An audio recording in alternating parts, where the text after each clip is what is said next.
Good morning and welcome to Daily Red Devil for all of your latest Manchester United transfer news and talk. Hope everyone is doing well on this Thursday morning. We have got a massive show to bring you guys today, but before we jump into that, please do smash a like on the video and please do subscribe to the channel if you are new. We're on the road to 21,000 subscribers. We're getting very, very close. So if this is your first time watching the show, please do subscribe, bottom right-hand corner, and get involved. On the show today, we're going to be talking and reacting to the story of Sir Jim Ratcliffe's first potential signing at Manchester United. We will also be talking a bit about the Casemiro story that broke last night from Brazilian journalists saying that apparently he wants to move to Saudi Arabia. Lots and lots to get into on the show this morning. Lots and lots of developments. We will be obviously talking about some football-related stuff as well. When I say football, I mean on the pitch, not transfer-related stuff. We'll be talking about the game on Sunday, talking about some other bits as well. As always, I do invite you to get involved in the comment section. Get involved in the live chat. Let me know your thoughts on everything we discuss on today's show. I always like to see what you guys have to say. So make sure you get your comments in. Make sure you let your thoughts be known because it's good to share with each other. So let's start off with a couple of bits on the footballing perspective, on actual on the field football, not transfer speculation. So obviously we've got this big game against Everton on Sunday. We all are aware of that 4:30 kickoff at Goodison Park. It has been confirmed that Onana is training, so that's really, really positive. Onana will be available for selection on Sunday. I know some of you were quite excited about the prospect of seeing Altay Bayındır. I was, to be honest. I think he looked decent in the international break, obviously playing for Turkey. I think they beat Germany, didn't they, 3-2? I saw a bit of some clips from there, and he looks decent. He looks good, and the fact that he's representing his international country. Turkey are quite a good side as well. They've got some half decent players, and the fact they beat Germany with him in goal, that's good, isn't it? So I was quite excited to see him, obviously knowing in the back of my head that in the month of January we'll lose Onana for 7 games because of Africa Cup of Nations. So we'll have to wait and see what happens in January and how Altay Bayındır adapts, really, because he's probably not going to get much game time before then. So just to wrap that bit up, Onana will be available on Sunday. That has been confirmed. He did train yesterday. There is a bit of an issue, though, with one player. So Rasmus Højlund did train yesterday, but there's a story breaking this morning that apparently Rasmus Højlund is a doubt for the game against Everton on Sunday. I think that's I don't know. It's difficult. I don't want to come across as if I'm speaking badly about him because I really like Rasmus Højlund. I think he's a quality player. But at this moment in time in the Premier League, we're just not creating opportunities for him. So obviously it's disappointing that he's not available, but I don't know. I'm not entirely sure, He hasn't scored yet in the Premier League, but at the same time he hasn't really had any opportunities. So yeah, it's not like he scored 2 goals every single game, It's not like we've just lost our our Erling Haaland, He hasn't really contributed in the Premier League yet, and that's not his fault at all. Let me say that here. That is not his fault in the slightest. He has literally worked so hard, been tracking people down, been pressing, been holding up the ball well. He's done so much, but he just hasn't got a goal. So yeah, I think it's a bit of a disappointment, but I don't think it's the end of the world, to be honest. I think Everton's going to be a very, very difficult game. I think we are going to have to play quite pragmatic. Although Manchester United do seem to quite like playing away from home. I think they feel less pressure. I think they feel, when they have the Old Trafford crowd almost moaning and groaning against them because the football is poor, the heads drop, they do. Whereas we'll go away to Everton, we'll probably, be relatively defensive. We'll probably hit them on the counter attack, and I reckon we'll get a win, to be honest. Who does this mean will start? If it was me, I would play Rashford as the striker, Garnacho on the left, and Pellistri on the right. If anybody hasn't seen Pellistri for Uruguay over the international break, he started every single minute, and he was unbelievable for Uruguay. So for me, Pellistri should get some game time against Everton. I would go Garnacho on the left, Rashford down the middle, and Pellistri on the right. It probably will be Anthony on the right, I imagine. But I really want to see Pellistri get some game time because it's not like he's just a player who's sat on the bench and doesn't play football for anybody else. He's been doing really, really well for Uruguay. Obviously, I think Uruguay just beat... Who did they beat? Was it... Let me double check. But I know he got an assist, didn't he? what's he called? Darwin Núñez scored in one of the games over the international break.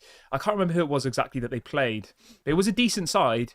They beat Argentina 2-0 and they beat Bolivia, which, okay, that maybe that's not as competitive as Argentina. But still, yeah, they beat Argentina 2-0 and he was in the side for that game. And it was away from home. It was in Argentina. So there's definitely a player there. There's definitely somebody that we should start actually trying to, give some opportunities. But let me know what you guys think. What would be your front three for the game against Everton? Bear in mind, obviously, this story that supposedly Rasmus Højlund is a doubt, so it looks like he probably won't play. Let's see what else people are saying in the chat today. Welcome to Joe, welcome to Fred, welcome Milis, Scott. I hope everyone is good this morning. Al says, don't buy Taremi, he's too old. Get a younger, long-term striker in January. I somewhat agree with you, mate. I do. I think, buying a 31-year-old who, let's be honest, hasn't ever been world class is maybe not the best bit of information. The best transfer to go for. If it was up to me, I would go and get Santiago Jimenez from Feyenoord. I think he's the best option available at the moment. He's got a release clause for only 40 million euros, which when you think about that in the modern day, right, 40 million euros for a striker, 35 million pounds. Like, that's not very much money. He's not going to want crazy wages. Obviously, playing at Feyenoord at the moment, I imagine his wages are quite small. Let's have a little look. If it was up to me, I would go and get Santiago Jimenez. If anybody's unaware of this guy, go and have a look at him. He is the real deal. So far this season, he's got 13 goals and 3 assists in 12 Eredivisie matches. You'll probably say, oh, it's only the Eredivisie. But he's also scored 2 goals in the Champions League in 2 games as well. So he's got 15 goals and 3 assists in 15 matches, which I think is, for somebody who is still very, very young, I think that's unbelievable stats for a 22-year-old, So he would be my preferred option. £35 million. I think it's an absolute no-brainer. Last season as well, he got 31 goals and assists in about 30 matches. So he had a very, very good season last year and has continued that into this season as well. Zaid says, what's happening with Amad Diallo? Erik ten Hag wants a left-footed player on the right. I think that's why we don't see more of Pellistri. Amad Diallo should be back, I think, around Christmas. So we'll have to wait and see for that one. I don't know exactly when he will be back, but from what I'm hearing, it will be somewhere around Christmas time. So we'll have to just keep an eye on that one. Obviously, Amad's been out for, 2-3 months now? He's probably going to take a little bit of time to get back into the team and a little bit of time to get back to fitness. You don't want to throw people straight back in. Although, obviously, in relation to Sunday's game, we are expecting Luke Shaw to come back. He's been training all week. Apparently, he's available for selection. So we will probably see Luke Shaw start or at least be on the bench against Everton on Sunday. Let's see what people are saying in the chat quickly. Farouk says, I would rather not have Rashford than have him down the middle. Yeah, fair enough, mate. Obviously, you're entitled to your opinion. I just think that we've got to be realistic. Like, Erik ten Hag will play Rashford, whether we like it or not. Obviously, we can disagree. That's fine. We can have differing opinions to Erik ten Hag, but I think that he will play him. Fred says getting rid isn't the problem. It's the recruitment. I think the problem is both, to be honest, mate. I think we struggle getting rid of players and we struggle to recruit the right players as well. It's not like we get rid of loads of people and then our recruitment's bad. I think overall it's a double-edged sword. It's poor recruitment, but also poor ability to get rid of players who are surplus to requirements. That's the issues at Manchester United. We're not brutal enough to just say, right, you're not part of the plans anymore, you're going. You think Harry Maguire in the summer. Yes, he's turned things around. Yes, he's proved a lot of haters wrong now, but I would say that 99.9% of people thought that Harry Maguire should leave, yet he stayed. I think most people thought that McTominay should go when these bids were being put in from West Ham. But yet they still stayed, So I think the problem is, right, we obviously pay these players ridiculous amounts of money compared to what they probably receive at other clubs.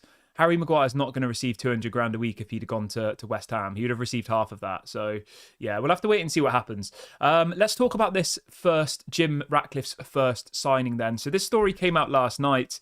And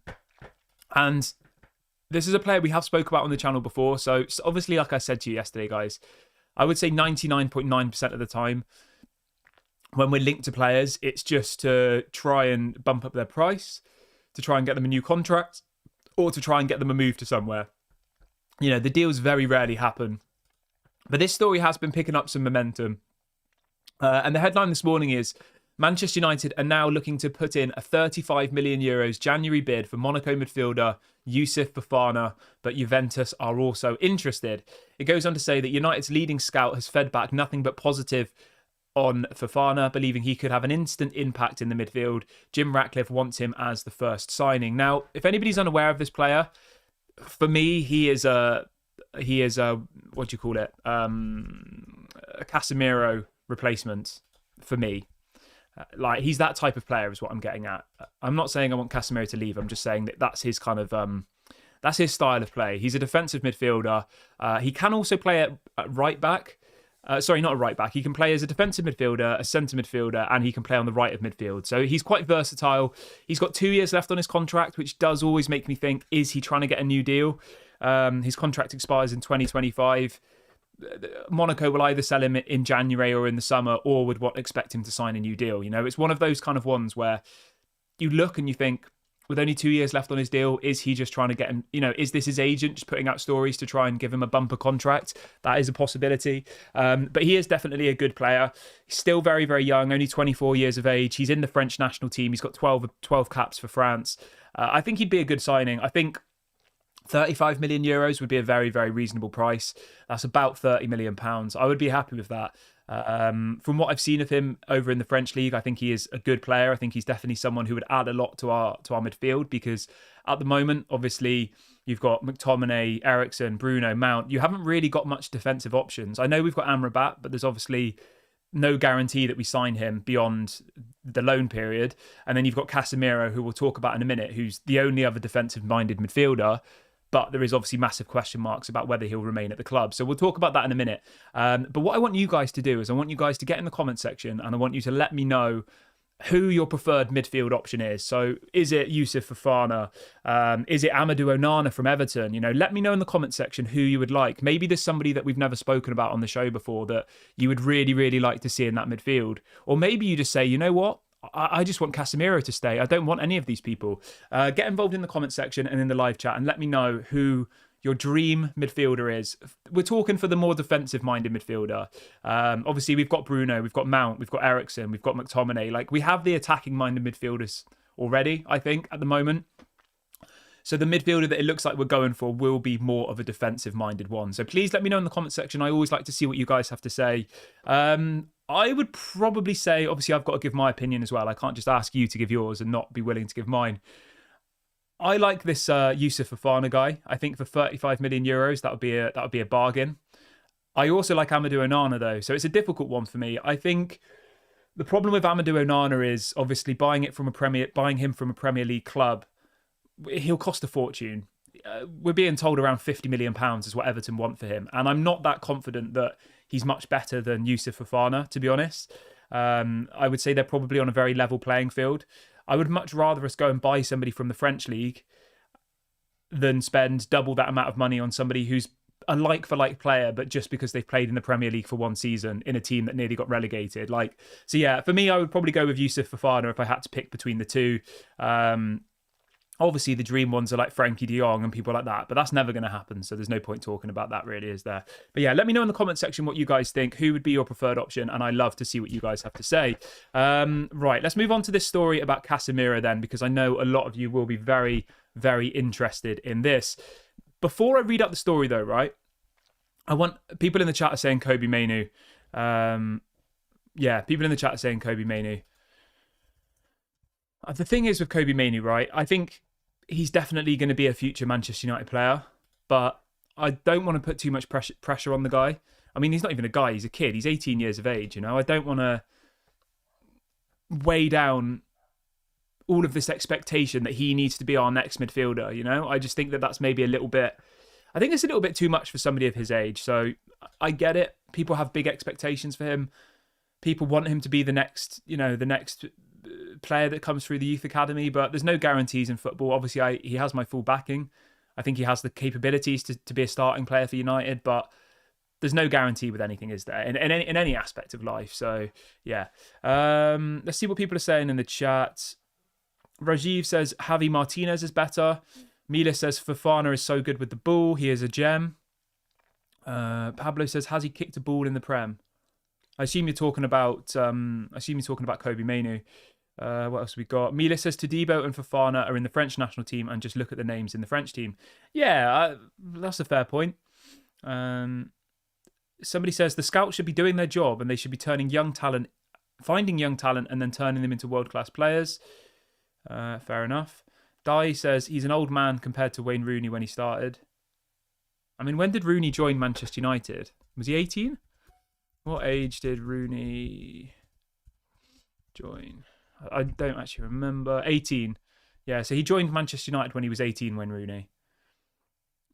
The thing is, right, with Kobe Mainu, I think if he hadn't have got injured against Arsenal in the friendlies in the summer, he probably would be featuring in the first team. Not every game, but I think he would have played quite a bit.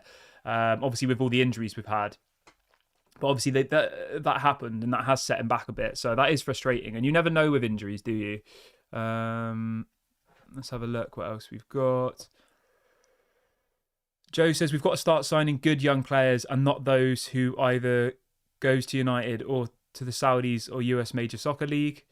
What else have we got? Al says we should sell Casemiro and McTominay and replace them with Fofana and Cacaret, more press resistant and technical. Yeah, I like the sound of that. Let's move over to the story about Casemiro then quickly. So this story broke last night from a very, very reliable source in Brazil. And the headline is that Casemiro now is starting to think about Saudi Arabia. They go on to say that the Brazilian has decided to leave, but not when. He does. Obviously, it's translated from Brazilian. So if the wording sounds different in English, obviously it's because it's been translated. So I'll try and read it out as... So it says, Casemiro has now started to think about moving to Saudi Arabia. The Brazilian has decided to leave, but not sure when. He does not rule out that it will be in 2024. So he wants to go pretty much. That's the black and white of it. It then goes on to say, which is really, really interesting. It says Manchester United wants him to continue at the club and will try to convince him with a good sporting project. And I read through the whole article, and ultimately the black and white of it was that Casemiro doesn't seem to be convinced by the project at Manchester United. He doesn't. And you know what? In some ways, like, I don't blame him, but I will say this. What did he really expect when he came? Did he expect to be winning Champions Leagues and Premier Leagues? Like, when was the last time we won the Premier League? When was the last time we won the Champions League? Did he really expect that he was going to walk into this club and within 12 months we'd be winning Premier Leagues and Champions Leagues? I don't think so. Like, we've been a top four side for as long as I can remember, for at least the last 10 years, haven't we? That's kind of been our realm, top four. That's what we've always set out to achieve. Sometimes we haven't achieved that. I mean, if you look over the last 10 years, every other year we've probably been in or out of the top four. We're not like an 100% top four team anymore. Even then, that's a bit of a struggle. So I don't really understand this whole thing of, him not being convinced by the sporting project. I mean, does that then make you just think that he only came for the money? Like, I don't really get it. I guess you could look at it like this, though. Obviously, he came because Cristiano Ronaldo was here. Cristiano Ronaldo was left the club in an awful manner. Varane seems to have fallen out with the manager, supposedly. There's all these things that maybe Casemiro came because he saw Varane, Ronaldo, like all of these world-class players here, and those players are slowly going. So I don't know. We'll have to wait and see what happens with that one. But I want you guys to let me know in the comment section below, what would you do with Casemiro? Pablo says, I think Casemiro came to play with Cristiano and Varane. Yeah, I would agree with you, mate. I would. I think that's a very, very good take.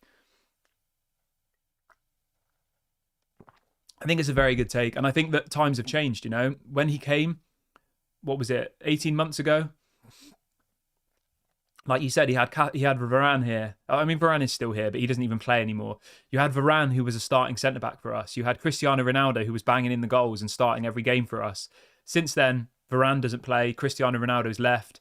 All of the kind of bigger players, let's say, have all kind of dipped in form. The Rashfords, Sancho's obviously had this situation. Like, all of the players that Casemiro and his camp would have looked at and thought, right, let's go to that project. It looks really interesting. They've got Rashford. He's one of the best goal scorers in Europe at the moment. They've got Sancho. They've got all of these people. Like, none of them have really worked out at this point. So I don't really blame him.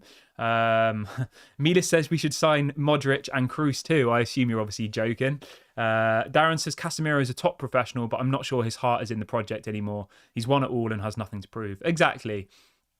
Like, let's be honest, guys. Let's all just take a bit of a reality check today. We're not going to win the Champions League in the next couple of years, are we? And he's only got, I think, 2 years left of his contract. I think it was a four-year contract. Mark says, don't fool yourselves. He came for the huge wages. You know what, Mark? I would agree with you, to be honest. I would.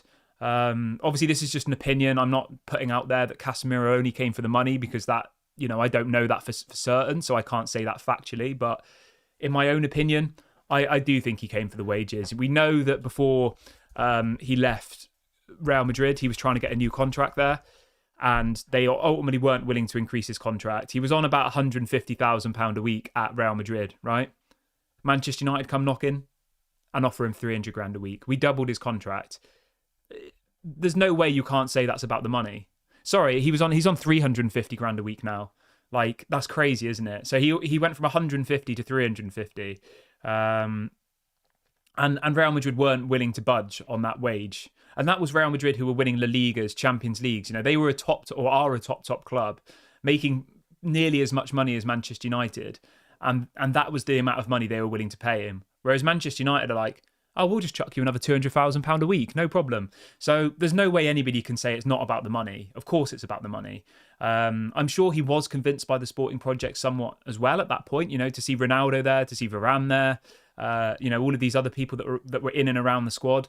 But yeah, it is what it is, isn't it? I think I like Casemiro. I think I'll always be fond of the last season. I'll always be happy that we had that time with Casemiro at the club.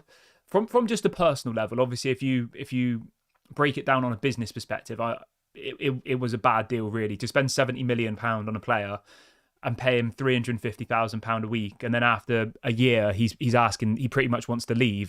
That is not a good deal, is it? And we can only hope that Manchester United are able to recoup as much of that money as possible. The thing that you have to remember as well is, that these Saudi clubs are going to offer him way more money than that. I mean, how much has Ronaldo played at Saudi? I know he obviously won't get the same type of money as Ronaldo, but so Ronaldo's paid 177 million per season. He's paid $4.4 million per week, whereas Casemiro's on 350,000 per week pounds. Like, just let that sink in for a second. Ronaldo's paid. I know Ronaldo's a whole different entity, all right? So I'm not trying to compare them in the sense of Casemiro will go there and earn the same. He definitely won't. But the fact that Ronaldo's paid like nearly $4.5 million a week, and he was paid, I think, $500,000 a week at United, Ronaldo. Like, Casemiro will probably earn double what he's earning at Manchester United if he goes to Saudi. He'll probably get £500,000-700,000 per week. So yeah, it's just a money move. And in some ways, right? In some ways, I don't blame him. Like, obviously it's frustrating from a Manchester United's perspective. Obviously, it makes you look at the scouts. It makes you look at the John Murters, the Richard Arnolds, and think, why did they do these types of deals? 31-year-old, he's going to be 32 in like a month's time.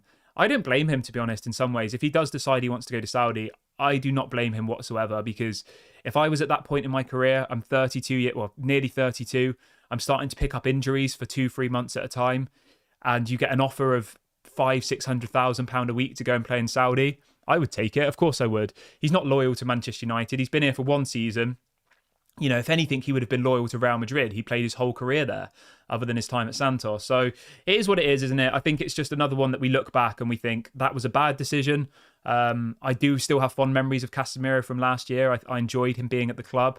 Farouk says the problem is letting him go and not preparing a replacement. We all know how bad our recruitment team is. Fred says, my question is, why are these youth players not in our academy? It just shows our recruitment team needs a shake-up, and the manager might have some faith in them and save a fortune in transfers. Fair enough.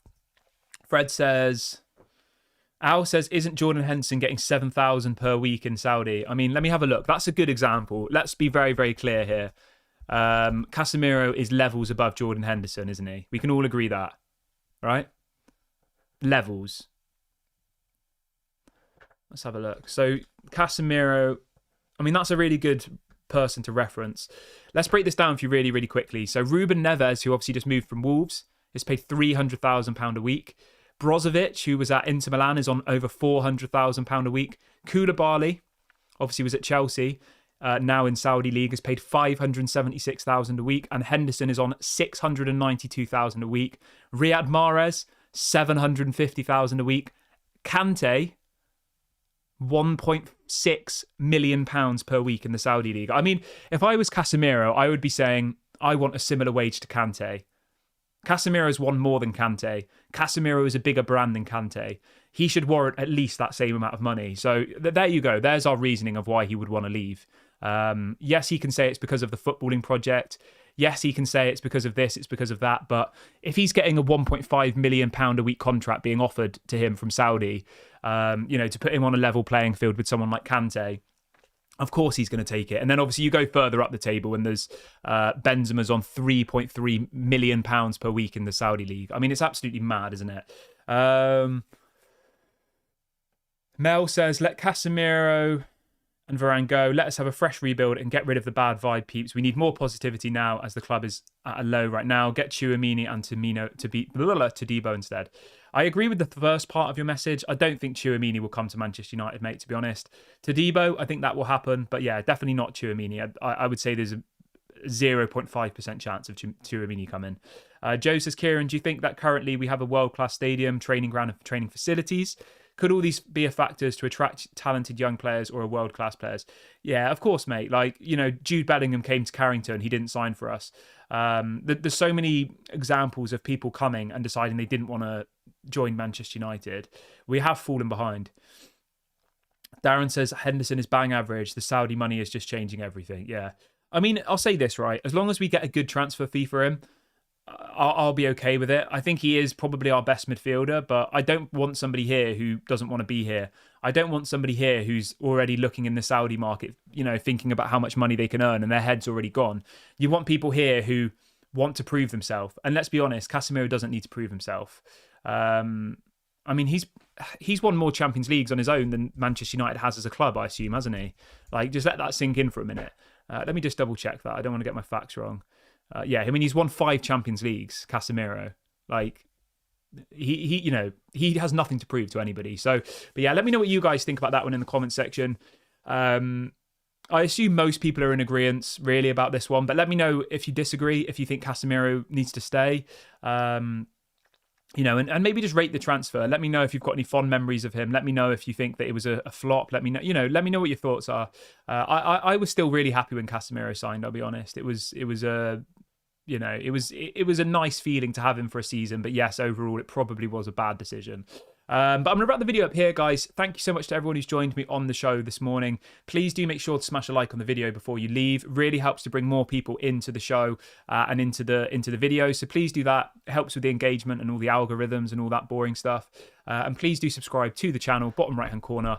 I will, of course, be back later on this evening, about 6:15 UK time. So please hit the notification bell, and I'll see you all later on today. Have a nice day, everyone.